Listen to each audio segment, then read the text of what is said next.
सुप्रभात बच्चों। मैं आपकी हिंदी की अध्यापिका आत्मिक ग्रीन स्कूल से जय स्वामीनारायण। तो कल जैसा कि हमने आपकी पाठ्यपुस्तिका संचयन से दिए जल उठे नामक पाठ की व्याख्या कही थी, उसी पाठ के अध्ययन को हम आगे बढ़ाते हैं। कल जहाँ पर हमने विराम दिया था वहीं से हम आगे बढ़ते हैं, लेकिन वापस एक बार रिपीट करते हैं कि ये पाठ किस संदर्भ में था। ये पाठ धुंधले पदचिन्ह नामक रचना के अंश से लिया गया था। ये 19 मार्च 1930 के दिन घटी घटनाओं का वर्णन किया गया था इसमें, जो कि राज क्षेत्र में पटेल सरदार वल्लभ भाई पटेल जी की गिरफ्तारी, गांधी जी की दांडी यात्रा संबंधी था। रात काफ़ी घनी थी। गांधी जी को नाव से महिसागर पार कराने के लिए लोगों ने क्या क्या किया, कैसे वो पार किए, ये दांडी यात्रा के दरमियान किन किन परेशानियों का सामना करना पड़ा, इसके बारे में एक छोटे से अंश में, एक छोटे से खंड में पाठक अपनी लेखनी द्वारा हमें बता रहे हैं। और पाठक खुद हतप्रभ रह चुके हैं, आश्चर्यचकित रह चुके हैं ये सारे वर्णन के बारे में पढ़कर। तो शुरू करते हैं इसी पाठ को आगे। इस पाठ के जो लेखक हैं वो मधुकर उपाध्याय जी हैं और इसका नाम दिए जल उठे हैं। आज हम पृष्ठ संख्या 45 के पेज पर, मैंने कल आप लोगों को यहाँ लास्ट जो आपको व्याख्या किया था वो इस पैराग्राफ का था कि अब फिर बादल घिर आए हैं या कहो सही मौका सामने है, अगर सरकार मुझे गिरफ्तार करती है तो यह एक अच्छी बात है वाले पैराग्राफ पे विराम दिया था। हम यहीं से शुरू करके वापस आगे बढ़ते हैं कि अब लेखक ये कह रहे हैं कि जब गांधी जी इस दांडी यात्रा को आगे बढ़ा रहे थे तो वहाँ पे उस समय ऐसी बातें हो रही थीं कि राजद्रोह जो था वहाँ पे एक तरह का अपराध माना जाता, राजद्रोह मतलब अपने आज़ादी के लिए लड़ना राजद्रोह माना जाता था, एक प्रकार का अपराध माना जाता था और उसके लिए गिरफ्तारी भी होती थी। लेकिन सही मायने में ये गिरफ्तारी सही नहीं थी। अपने लिए आज़ादी मांगना कहीं से भी गलत नहीं है, लेकिन उस समय ये एक अपराध था, एक जुर्म था।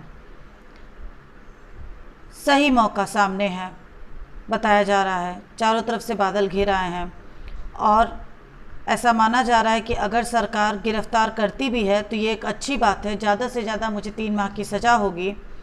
वैसे भी जो लोग राजद्रोह को ही अपना धर्म मान लें उनके लिए कोई भी सज़ा कोई मायने नहीं रखती है और उनको क्या सज़ा मिलनी चाहिए इसके बारे में भी कुछ कहा नहीं जा सकता, क्योंकि खुद के लिए आज़ादी, जैसा कि मैंने कहा, कोई अपराध नहीं है। सत्याग्रही शाम 6 बजे रात से चले और 8 बजे कनकपुरा पहुँचे। जो सत्याग्रही थे, सत्य के राह पे चलने वाले थे, वे 6 बजे रात से चले और 8 बजे कहाँ पहुँचे? कनकपुरा। उस समय लोग यात्रा से कुछ थके हुए थे और कुछ थकान इस आशंका से थी कि मही नदी कब और कैसे पार करेंगे। यात्रा से काफ़ी लोग थक चुके थे और कुछ थकान इसी सोच से ज़्यादा बढ़ गई थी कि अब नदी कैसे पार की जाए। नदी के किनारे पहुंचते ही समुद्र की ओर से आने वाली ठंडी बयार ने सत्याग्रहियों का स्वागत किया। समुद्र किनारे जो ठंडी हवाएं बह रही थीं उन्होंने सत्याग्रह का स्वागत किया, जो सत्याग्रही थे। कनकपुरा में 105 साल की एक बूढ़ी महिला ने गांधी जी के माथे पर तिलक लगाया और कहा, महात्मा जी, स्वराज को लेकर जल्दी वापस आना, यानी अपने राज्य को लेकर आप जल्दी वापस आना। उन्होंने ऐसी कामना की और गांधी जी को ऐसा आशीर्वाद दिया कि जाइए, आप जो भी कार्य से जा रहे हैं वो सफल हो। गांधी ने कहा, मैं स्वराज के बिना नहीं लौटूंगा। तो गांधी जी ने भी उन्हें आश्वासन दिया कि वो स्वराज के बिना नहीं लौटेंगे। गांधी जी की जनसभा का निर्धारित समय 8 बजे था, लेकिन कनकपुरा पहुंचने में थोड़ी देरी होने के कारण उसे 1 घंटा के लिए स्थगित कर दिया गया। यानी गांधी जी को जो जनसभा जो उन्होंने निर्धारित की थी वो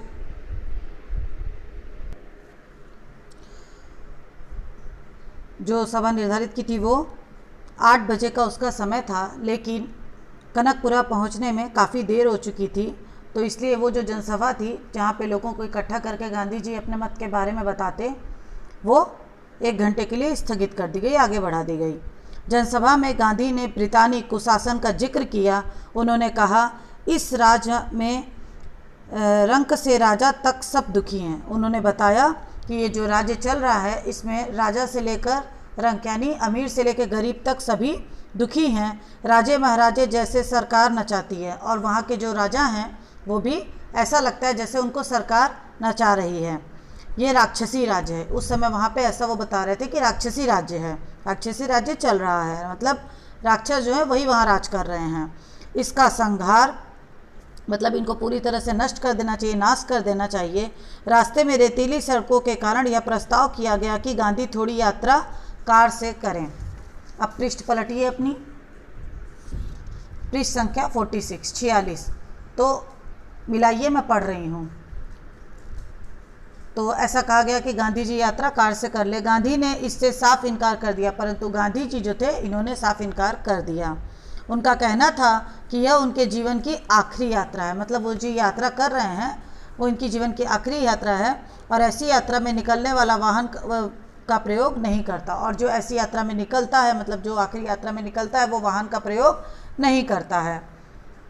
यह पुरानी रीति है, यह काफ़ी पुरानी रीति है, मतलब जो वो कर रहे हैं वो काफ़ी पुराने समय से कर रहे हैं। धर्म यात्रा में हवाई जहाज़, मोटर या बैलगाड़ी में बैठकर जाने से लाभ नहीं मिलता। जब हम कोई यात्रा धर्म के लिए करते हैं, अपने धर्म के नाते करते हैं, मतलब वो यात्रा क्यों कर रहे थे, क्योंकि वो अपने राज्य को आज़ाद कराना अपना धर्म मानते थे, लोगों को आज़ाद कराना अपना धर्म मानते थे। जो उस समय अंग्रेजी शासक चल रहे थे उसके खिलाफ उन्होंने जो आंदोलन छेड़ा था, जो अहिंसावादी आंदोलन छेड़ा था, उसी को अपना धर्म मानते थे।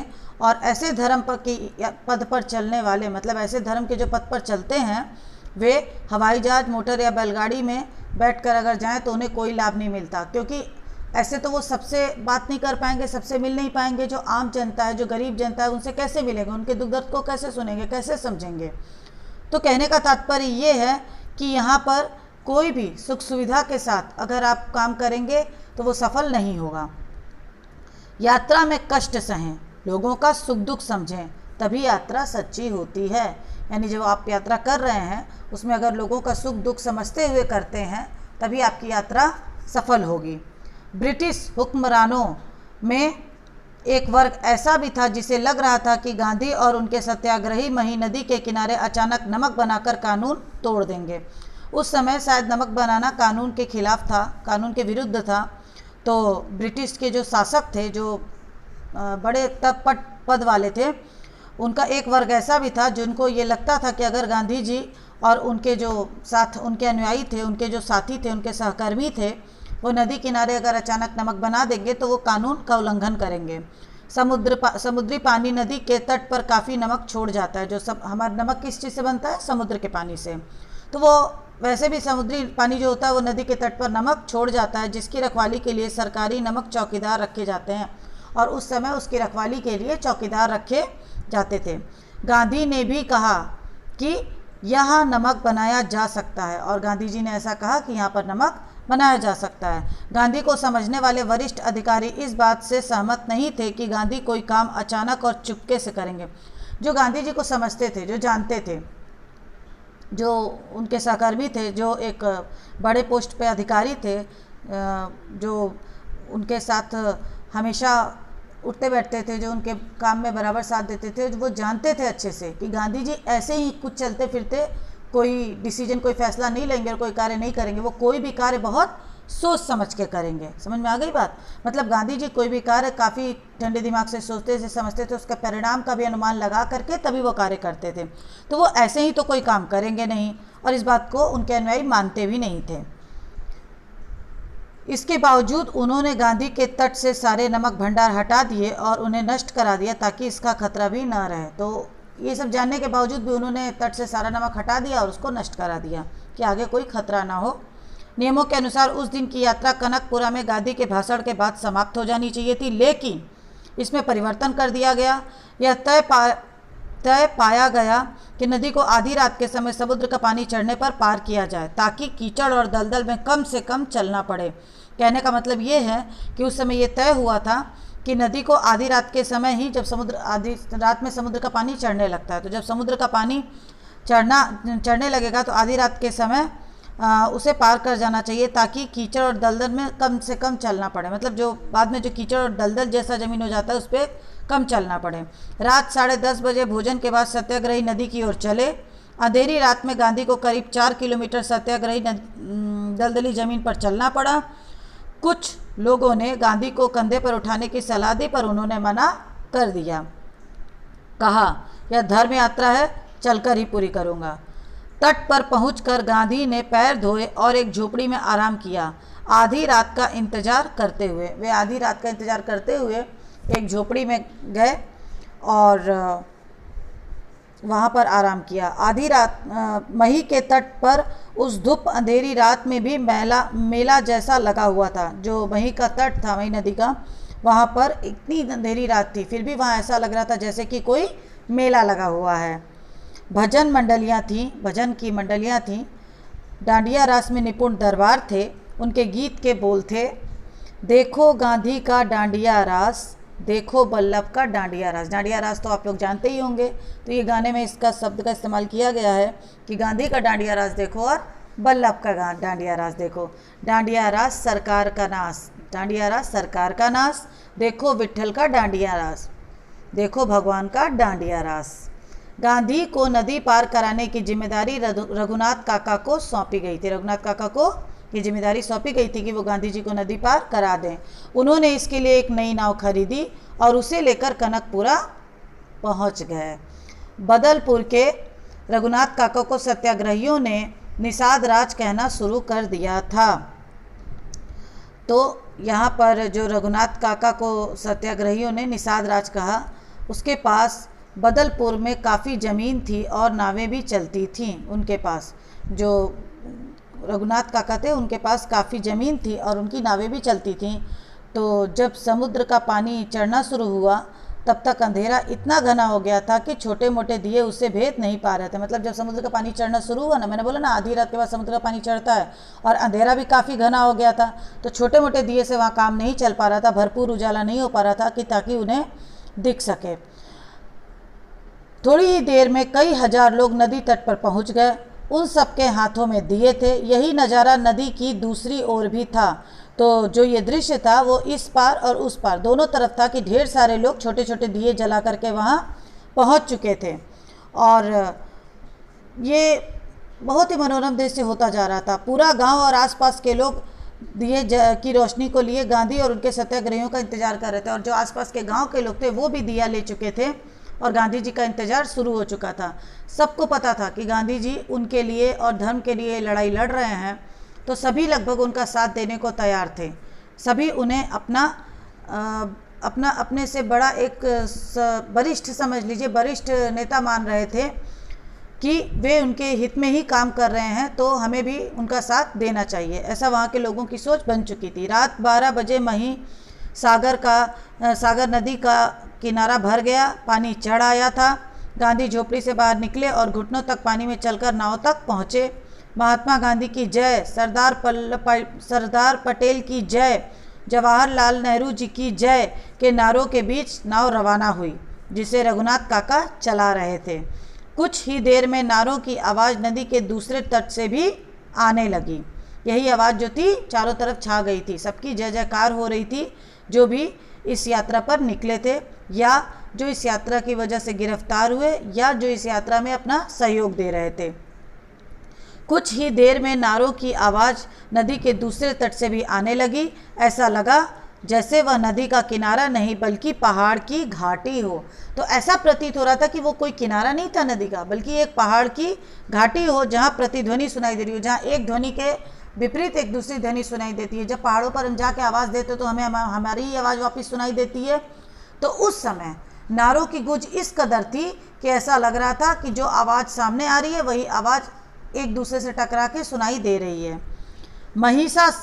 महिसागर के दूसरे तट पर भी स्थिति कोई भिन्न नहीं थी। उसी तरह का कीचड़ और दलदली जमीन। यह पूरी यात्रा का संभवतः सबसे कठिन हिस्सा था। जो ये दांडी यात्रा हो रही थी उसका ये सबसे कठिनतम हिस्सा था। दलदली जमीन, कीचड़, आधी रात घुप अंधेरा, उसके बाद समुद्र का बढ़ता पानी, किनारों पर लोगों का जमघट तो काफ़ी कठिनतम यात्रा ये लोग तय कर रहे थे। 1.5 किलोमीटर तक पानी और कीचड़ में चलकर गांधी रात 1 बजे उस पार पहुँचे और सीधे विश्राम करने चले गए। जब वो लोग उस पार पहुँचे तो काफ़ी थक गए थे और विश्राम करने चले गए।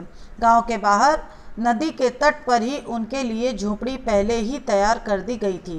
गांव के तट पर जो उनके आराम करने के लिए झोपड़ी और जो भी बेसिक उनका सामान होगा खाने पीने का, उसके लिए तैयारी कर दी गई थी। गांधी के पार उतरने के बाद भी तट पर दिए लेकर लोग खड़े रहे। काफ़ी देर तक गांधी जी पहुंच भी गए, झोपड़ी में साथ चले भी गए, लेकिन फिर भी लोग दिया लेकर के खड़े थे। क्यों?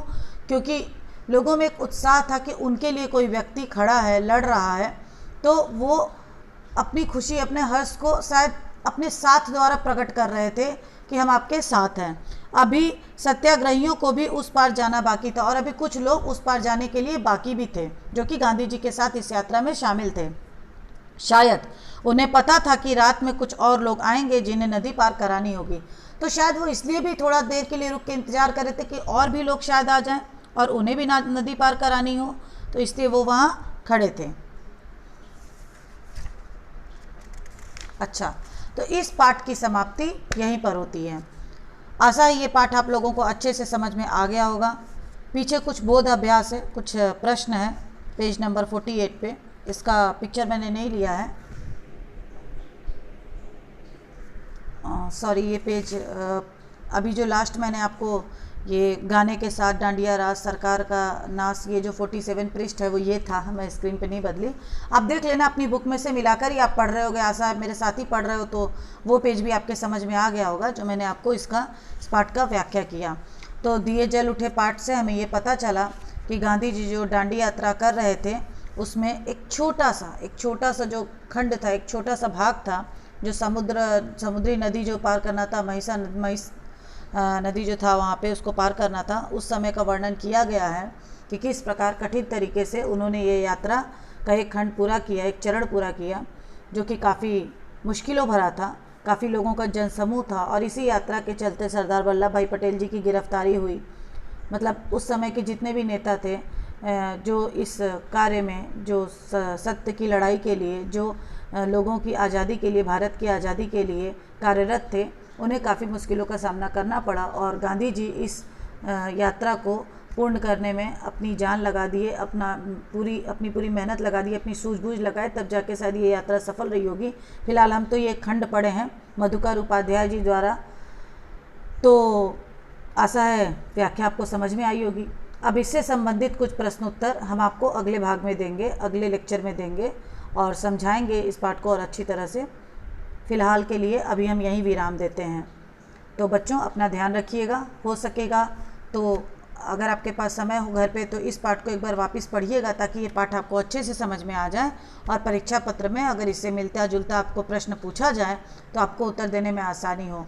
इस पाठ को लेके कोई भी विस्मय हो, कोई भी शंका हो तो आप मुझे बेझिझक पूछ लीजिए और मैं आगे जो प्रश्नोत्तर करवाऊँगी उसको भी ध्यान से सुनिएगा और समझिएगा, ठीक है। तब तक के लिए अगर आपको वीडियो और मेरी व्याख्या पसंद आई हो तो लाइक भी कीजिए और सब्सक्राइब भी कर दीजिए। कमेंट बॉक्स में आप अपनी सोच भी लिख सकते हैं। इस वीडियो को देखने के बाद अपनी उपस्थिति भी आप कमेंट बॉक्स में बता दीजिएगा, ठीक है। तब तक के लिए मैं इसको यहीं विराम देती हूँ। जय स्वामीनारायण।